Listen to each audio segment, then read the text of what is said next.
Sveiki žiūrovai, prieš tai buvo vaizdo įrašas apie tai, kaip sumontuoti gipsų kartoną, o šiandien pasikalbėsime apie rekuperaciją. Nes iš viso mūsų YouTube kanale, YouTube platformoje kažkaip nėra jokios informacijos.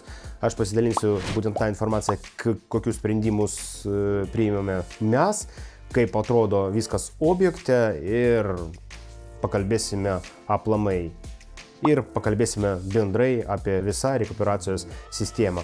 O taip pat su laiku ir gal pritrauksim specialisto dėmesį, nes dabar kol kas tai vyksta pokalbis, kaip tai nufilmuoti, kad būtų naudinga visiems. Nenorėčiau, aišku, laukti tokio techninio vaizdo įrašo, norėtume pasidalinti, kaip toks darbas atliktas mūsų objekte. Kaip visada, aš siūlau, nubėkite į virtuvę, pasidarykite savo kavos, arbatos, pasimkite skanėstų, šokolado, sausainių ar ką jūs ten mėgstate. Atsisėskite ant sofutės kaip įmanoma patogiau. Pradėkime.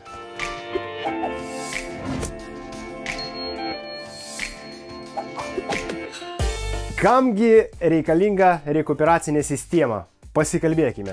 Visų pirma, mes turėsime savo bute ar nuosavam name pastoviai gryną orą, ne šaltą orą. Jeigu pas mus paprasčiausiai padaryta visur ventiliacija, net ir trupučiuką pašilintą orą. Antras dalykas tai energijos taupimas. Daleiskim, pas mus yra centrinis šildymas, mes už jį mokame atskirai, kiekvienas būtas, daleiskim, pasimkime naujos statybos, visi mokame atskirai ir kad oras neįtų paprasčiausiai į lauką, atidarus langą arba turėdami seną ventiliaciją, tam ir reikalingas rekuperatorius. Jisai mums padės palaikyti šiltą orą, mes turėsime ir pašilintą, ir gryną orą.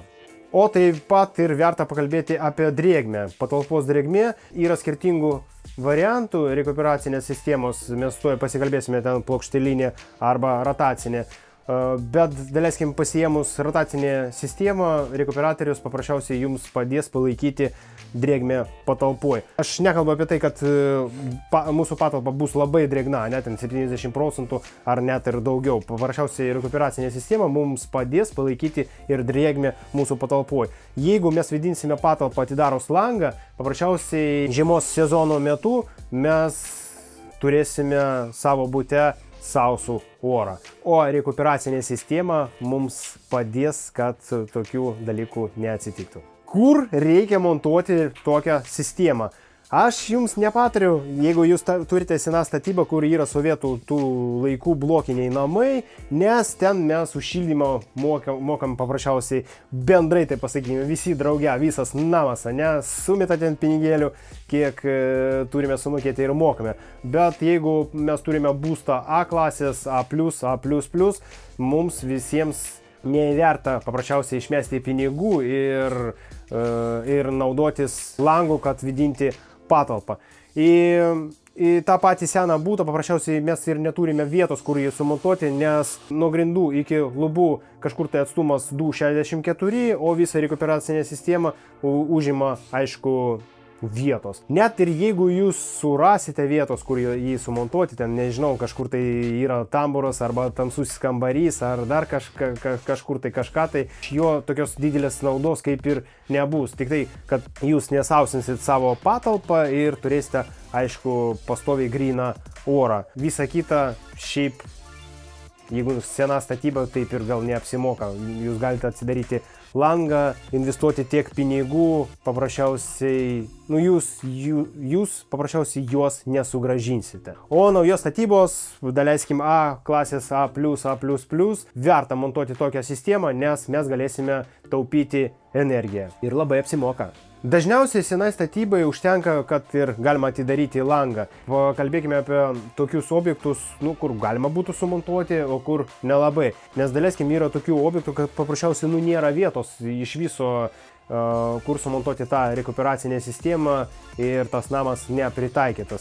Tai geriau, aišku, ten ir nieko nemontuoti.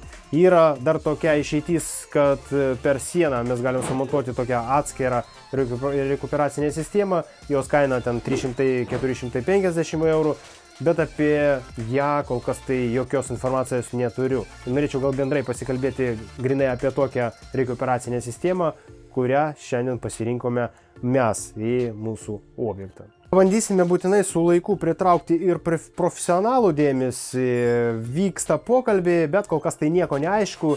Norėtųsi tokio vaizdo įrašo, kad iš specialistų būtų kažkokie tai patarimai, kaip tiksliai ten kažką tai montuoti, kaip pasirinkti rekuperacinę sistemą.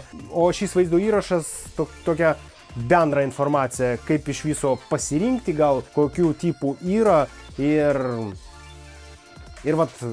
aptarsim tokius klausimus, sakyčiau, labai greitai. Bet aš siūlau pasikalbėti apie mūsų pavyzdį, nes, aišku, yra tų įvairiausių būdų, rotacinis, plokštelinis ir taip toliau. Aš manau, kad dar kažkokių tai variantų atsiras, jeigu nėra, ne, šiai dienai rinkoje. Bet pas mus System Air kompanijos, vokiečių gamybos, kodėl mes pasirinkome būtent tokį variantą. Rotacinė rekuperacijos sistema paprasčiausiai geresnė tame, kad sunaudoja mažiau elektros. O dar kitas dalykas, mums nereikia papildomo vamzdžio, kad pašalinti kondensatą. Tai labai didelis pliusas. O būtent rotacinė sistema mums padės palaikyti drėgnumą patalpoje. Ir nereikia iš karto galvoti, kad labai bus drėgna. Ta prasme, mes kalbame apie normalų drėgnumą patalpose. O plokštelinė rekuperacijos sistema paprasčiausiai visą drėgmę šalina, nes viduje ant tų plokštelių susirinka labai daug drėgmės iš jūsų būto, iš jūsų patalpos. Šita rekuperacinė sistema pasišalins visą drėgmę, kas nėra gerai, nes sausas oras, žinokite, irgi labai bjauru. Jeigu su rotacinė sistema jūs norėsite išsausinti savo patalpą, galima įjungti pilnų galingumų, kad pilnai būtų pilnas padavimas ir pilnas ištraukimas.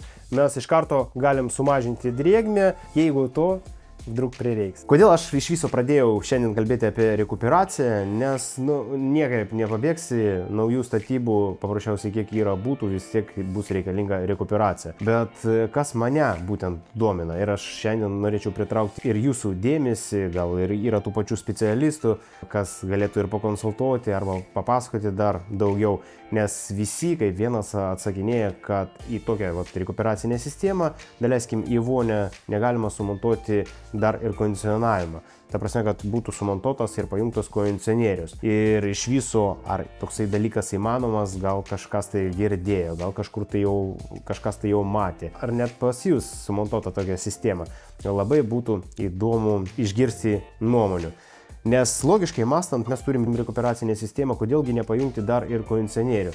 Kamegi reikalas? Gal paprasčiausiai vietos neužtenka, nes mes turim ribotą kvadratūrą, ne patalpą, nes vis dėlto tik tai 5 kvadratiniai metrai. O jeigu turėtume, daleiskim, 7 ant porą kvadratų daugiau, įmanoma būtų sumontuoti kažkokią tai įrangą, ar iš viso rinkoje šiai dienai egzistuoja, ar ne. Man ir, žinokit, ir pačiam įdomu, nes susiskambinus su Comfovent ir kitais gamintojas, visi sako, kad ne, kol kas tai neįmanoma, tokio nėra. Jeigu jūs norit vėsinti patalpą, paprasčiausiai sumontuokite ant sienos kondicionierių. Kas galvoja, nėra estetiškai gražiai, ne, ir pastoviai mes užeinam į butą ir matom, kad jisai kaba ant sienos.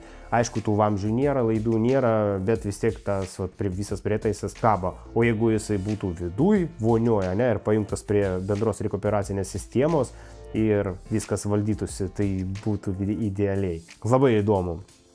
Įmanomas dalykas ar ne, nes iš meistrų aš girdžiu iš kai kurių, kad jie sako, kad visai toksai įmanomas dalykas. O dabar aš siūlau pasižiūrėti, ar įmanoma būtų pačiam sumontuoti tokią rekuperacinę sistemą, yra sunkumų, ar labai paprasta, ir mes parodysime savo rezultatą, kaip viskas išvedžiota, kaip atrodo, taip sakykime, pasižiūrėkime gyvai.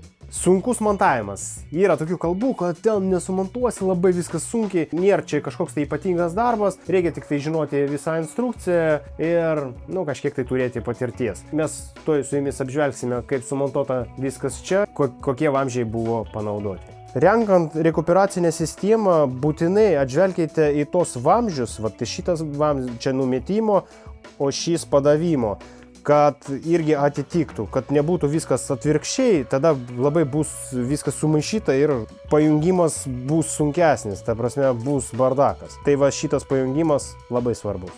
Tada būtent mūsų variantas štai čia sumontuoti 2 kolektoriai, o padavimo vamzdžiai sumontuoti štai tokie. O taip pat visai šitai sistemai prireiks vienos rozetės, tai būtinai turėkite omeny. Rekuperacinė sistema turi būti pajungta atskirai. Čia tai pasakykime vienas difuzorius, bet difuzorius kol kas tai nėra, jisai tik tai su laiku bus ištraukia orą. Dažniausiai jisai montuojamas ten, kur yra daugiau drėgmės. Mes su jumis šioje vietoje turėsime vonią ir nusprendėme montuoti jį čia. Šiaip galima buvo gal prie durų, kitos vietos kaip ir nematau. Čia turbūt geriausia vieta.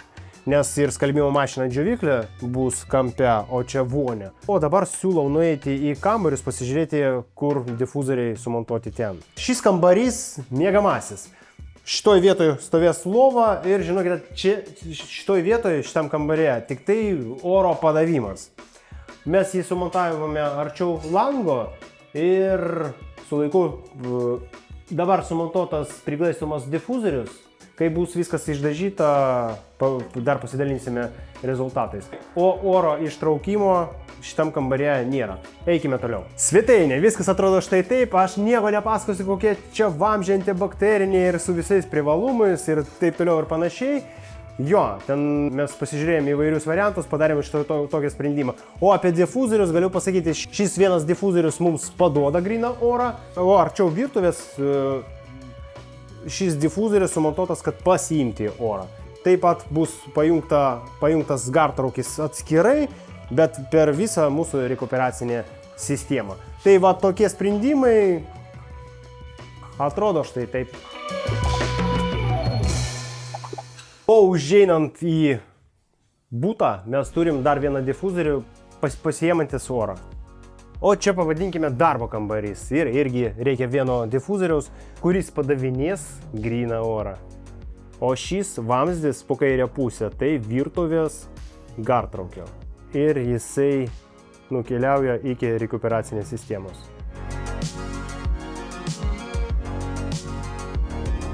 O šiandien pas mus gavosi štai toks vaizdo įrašas, sakyčiau, naudingas tiem žmonėm, kurie iš viso nieko nežino apie rekuperacinę sistemą. Mes su jumis pakalbėjome ir aptarėm, kur ją montuoti, ar reikalinga iš viso rekuperacinė sistema ar ne. Mes žinome, kad yra rotacinis ir plokštelinis, kuom jie skiriasi, pats konstruktyvas, o taip pat kuris iš jų sunaudoja mažiau elektros. O taip pat paminėjome, kad rekuperacinė sistema būna tokia, kuri pasišalina dar kondensatą ir yra tokių variantų, kur nereikia vesti papildomo vamzdžio, turėti papildomą darbą.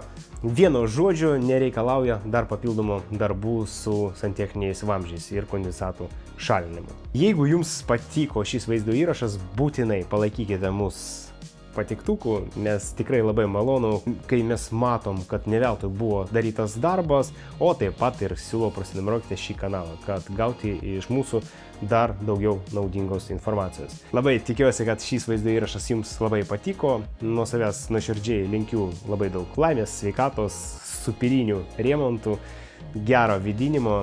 Jeigu ruošitės montuoti rekuperacinę sistemą, labai tikiu, kad toksai vaizdo įrašas jums tikrai bus naudingas ir pagelbės. Turbūt tiek ir užtenka.